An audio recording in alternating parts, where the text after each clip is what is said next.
So I linked in the description, Michael Franzino from A Lot Like Birds already did an explanation of the opening riff, which I slightly butchered in this video. That's a standout riff of the song, but then there's another couple riffs throughout the song that have their fair share of intricacies, such as this one after the huge loud part with the slide guitar and everything. It goes to this quiet bridge, I guess you'd call it. In the second chord, you're going from 6, 4, 5, then you want to move that up to a 5. So you kind of do that gesture there where you have that chord, and then you slide your, I guess it's your index finger or whatever, your first finger, to kind of bar, like midway through before you do that 6 on 5 to 6 in the B string. So it's like this.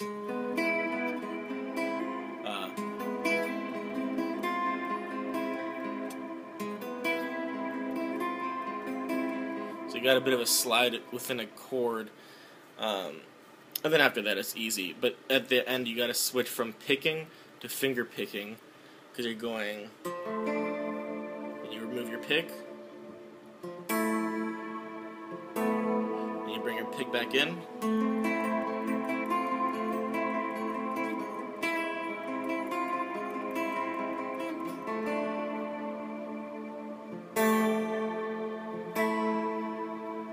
So something like that. Alright, so for the second guitar part in the intro of Truly Random Code, you're going to have a clean setting with a bit of reverb and modulation sounding something like this. And then with your wah pedal, engage it, have your foot kind of pulled back on it. I don't know if that means this is open or closed. I don't really use wah pedals that much. I'm using my pod as a substitute because I don't have a wah pedal, so I'm not using any amp modulation on it. All I'm doing is using the expression pedal as a wah pedal and a volume pedal, because you're going to be alternating between the two in this riff. So it starts off with the wah pedal down, so it sounds like this. And then as the riff goes along, you kind of like put your foot down and back accordingly, and when the chords come in, you put your foot down all the way, then back up, kind of giving a bit of an open-close effect, so it's like something like this.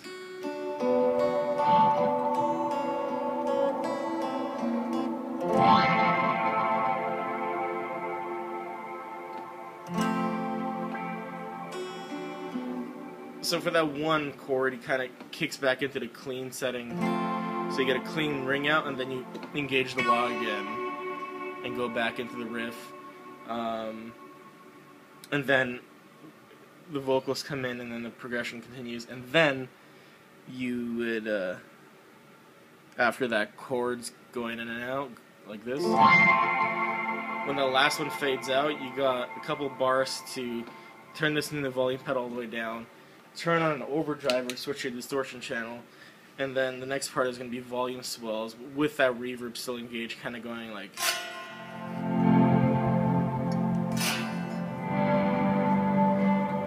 And then it proceeds to the next riff. For this next part in the song, you're going to need an EBow and a slide.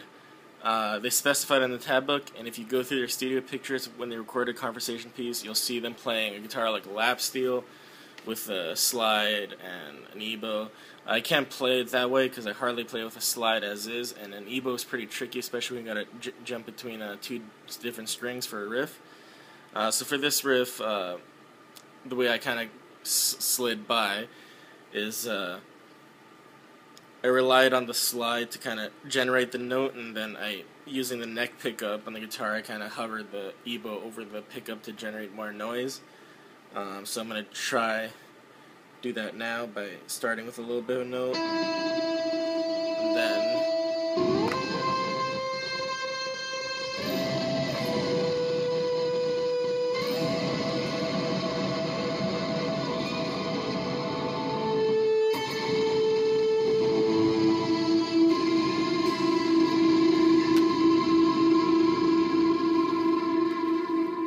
you put on a lot of messy echo and reverb there to make it really, really big sounding without having to layer a ton of tracks. Maybe they did on the record, I'm not sure, but I kind of just layered it with a ton of reverb and delay to muddy it up a bit. As you can tell there, I kind of screwed it up because it's hard to skip the strings, so it took me a couple takes to get that part right, but This entire song is actually pretty tricky, so before the last big riff in the song, there's this cool rhythm on the toms that Joe came up with, as they refer to it as the jungle rhythm. So after the volume swell, as the guitar follows that, I'll have the tab on the screen here, so I'll play it full speed first, and I'll slow it down, kind of break it down. So full speed, it'll sound like this.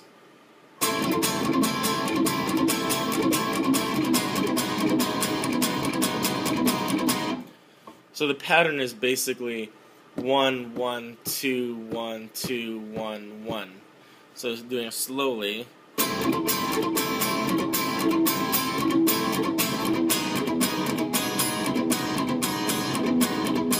you repeat that for the next chord formations.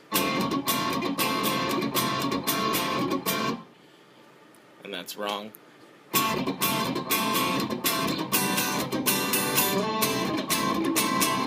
Kind of like that and so forth. It's pretty easy if you just listen along and play.